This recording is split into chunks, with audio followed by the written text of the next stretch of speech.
നിങ്ങളുടെ കുട്ടികൾക്ക് റിപ്പീറ്റഡ് ആയിട്ട് ത്രോട്ട് ഇൻഫെക്ഷൻസ് വരാറുണ്ടോ? സ്നോറിങ്, കൂർക്കം വലി ഉണ്ടാവാറുണ്ടോ? ഉണ്ടെങ്കിൽ നിങ്ങളുടെ കുട്ടികളുടെ അഡിനോയിഡ് അഥവാ ടോൺസിൽ വലുതാവാനുള്ള സാധ്യതകൾ ഹൈ ആണ്. എൻ്റെ പേര് ഡോക്ടർ ആദർശ്. ഞാൻ PRS ഹോസ്പിറ്റലിലെ സീനിയർ കൺസൾട്ടന്റ് ENT സർജനാണ്. വലുതായിരിക്കുന്ന ടോൺസിൽസ് അഥവാ അഡിനോയിഡ്സ് കാരണം കുട്ടികളിൽ കൂർക്കം വലി അഥവാ ബ്രീത്തിങ് ട്രബിൾസ് ഉണ്ടാവാറുണ്ട്. പലപ്പോഴും റിപ്പീറ്റഡ് ആയിട്ട് അവർക്ക് ഇൻഫെക്ഷൻസ് വരുന്ന കാരണം സ്കൂൾസ് മിസ് ചെയ്യേണ്ടതായിട്ട് കാണും. ഇത് കൂടാതെ തന്നെ അവരുടെ പല്ല് പൊങ്ങുന്നതായിട്ടും ഈവൻ സ്പീച്ച് ഇഷ്യൂസ്, സംസാരത്തിൽ ക്ലാരിറ്റി കുറവായിട്ടും ഒക്കെ കാണാറുണ്ട്. അപ്പോൾ പലപ്പോഴും നമ്മൾ ഈ ഇഷ്യൂസിനെ അഡ്രസ്സ് ചെയ്യുമ്പോൾ സർജറി അഡ്വൈസ് ചെയ്യാറുണ്ട്. എല്ലാ പേരൻസിനെയും പോലെ നിങ്ങളും സർജറി എന്ന് കേൾക്കുമ്പോൾ വറീഡ് ആവാൻ സാധ്യതയുണ്ട്.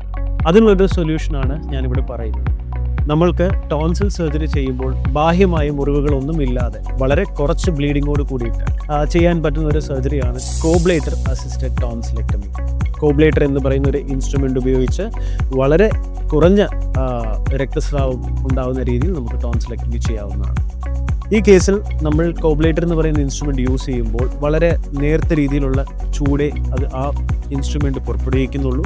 അത് കാരണം തന്നെ ലോക്കലി ഉണ്ടാകുന്ന ഇഞ്ചുറീസ് വളരെ കുറവാണ്, ബ്ലീഡിങ് വളരെ കുറവാണ്, പെയിൻ വളരെ കുറവാണ്. സർജറി കഴിഞ്ഞു കഴിഞ്ഞാലും പിറ്റേ ദിവസം തന്നെ പേഷ്യൻറ്റിനെ നമുക്ക് ഡിസ്ചാർജ് ചെയ്യാനും പറ്റുന്നതാണ്. ഇൻഫെക്ഷൻ റേറ്റും പെയിൻ എല്ലാം വളരെ കുറവായതുകൊണ്ട് തന്നെ കുട്ടിയും വളരെ ഹാപ്പി ആയിരിക്കും സർജറിക്ക് ശേഷം.